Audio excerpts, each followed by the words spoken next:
I'm not sharing this story to impress you.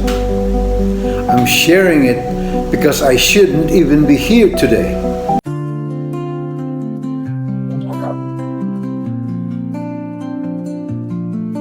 What would you do if you were drowning in debt, both business and personal, while the love of your life was diagnosed with a rare illness requiring life-threatening surgery? What would you do if your electricity and water were cut off in the sweltering heat of summer? What would you do if you had no money left to buy food for the coming days? And what would you do when the very people you thought would stand by you, your so-called friends, even some of your relatives, turned away and treated you like an embarrassment? For many, these are the kinds of nightmares you hope you'll never face. But these weren't just hypothetical questions. This was our reality. This was my reality. I remember the day my wife Leonie and I stood outside our home. The keys slipped from our hands as the door clicked shut behind us. The house we once opened with pride now looked back at us like strangers, and all we carried was the heavy, crushing uncertainty of tomorrow. Even before we lost our home, life had already begun testing us. Debts piled up relentlessly. Every phone call, every overdue notice was a reminder of failure we couldn't escape. Then the lights went out, the water was cut off, and perhaps the hardest moments were staring into an empty fridge, wondering how we would make it to the next meal. And in the midst of all this came the greatest scare of all. Leonie was diagnosed with a rare illness that required a critical surgery on a vein near her brain. It felt like everything was collapsing at once. Our finances, our health, our relationships, our hope.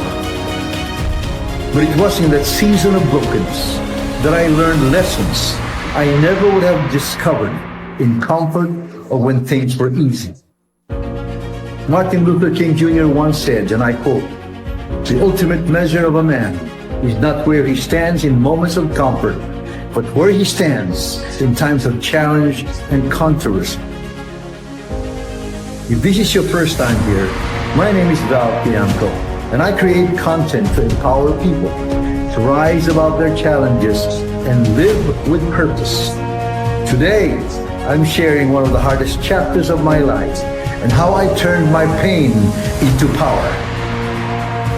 I want to share with you the three principles that helped me turn my pain into power, and they might help you too. The first principle is acceptance. For a long time, I fought reality. I kept asking, why me? Why us? But the pain only grew heavier the more I resisted it. When I finally accepted where I was, homeless, broke, scared, I found something surprising. Peace. You see, acceptance doesn't mean giving up. It means you stop fighting the fact that life has changed. And once you do that, you will start to see the bigger picture. That every season, even the painful ones, can serve a purpose. You know, there's a story that never fails to inspire me.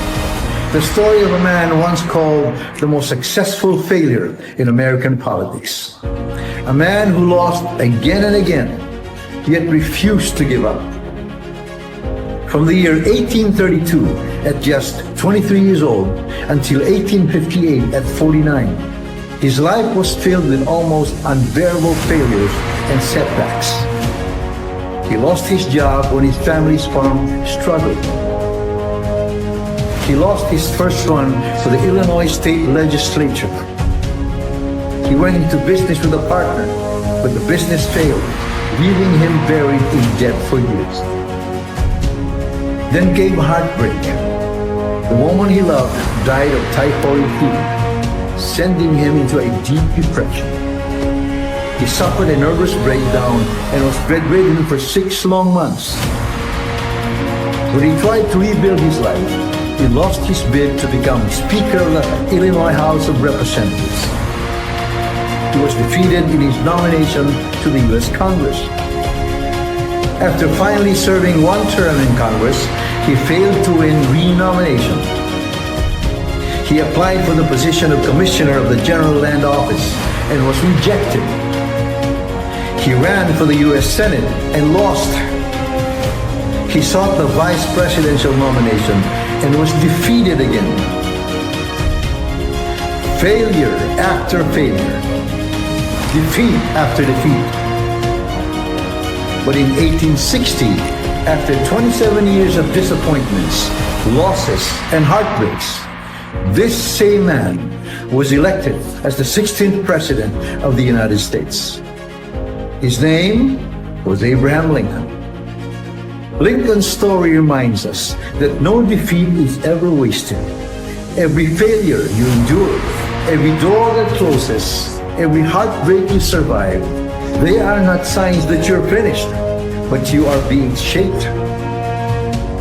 The second principle is faith and inner strength. In those storms, I discovered that when everyone else turns their back on you, God never does. Friends may leave, even family may walk away, but God remains.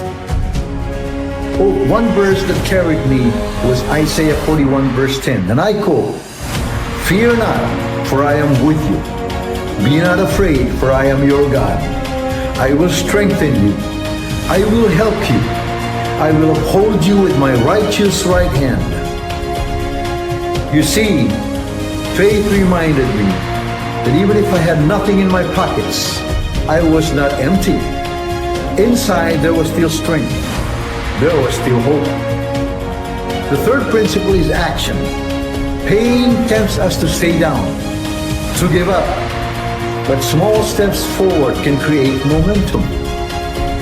Even when we had no house and no money, I started taking one small action each day to rebuild. It could be as simple as making a call, sending a message, or finding a way to put food on the table. And every small victory reminded me, pain can crush you, or it can fuel you. The choice is yours.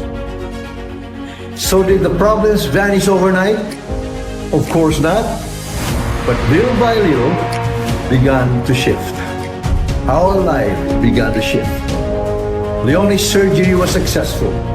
We began to rebuild our finances, and most importantly, together, we grew stronger inside.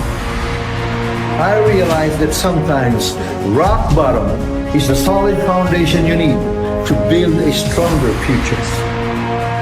Pain did not destroy us. It reshaped us. It gave us a story that today I can share with you. If you're walking through pain right now, I want you to know you are not alone. Your story is still being written, and your struggle today could become the testimony that inspires someone tomorrow. I'd love to hear your story. Share it in the comments. Your words might just give strength to someone else who's watching. And if this video encouraged you, don't forget to like and subscribe for more content on empowerment, resilience, and living with purpose. Remember this, your pain does not define you, but how you rise from it, that's what will inspire the world. If this helped you, hit subscribe and check out my book, The Breakthrough Mindset, for more tools to break free and live empowered. See you next time, and never forget, always live an empowered life.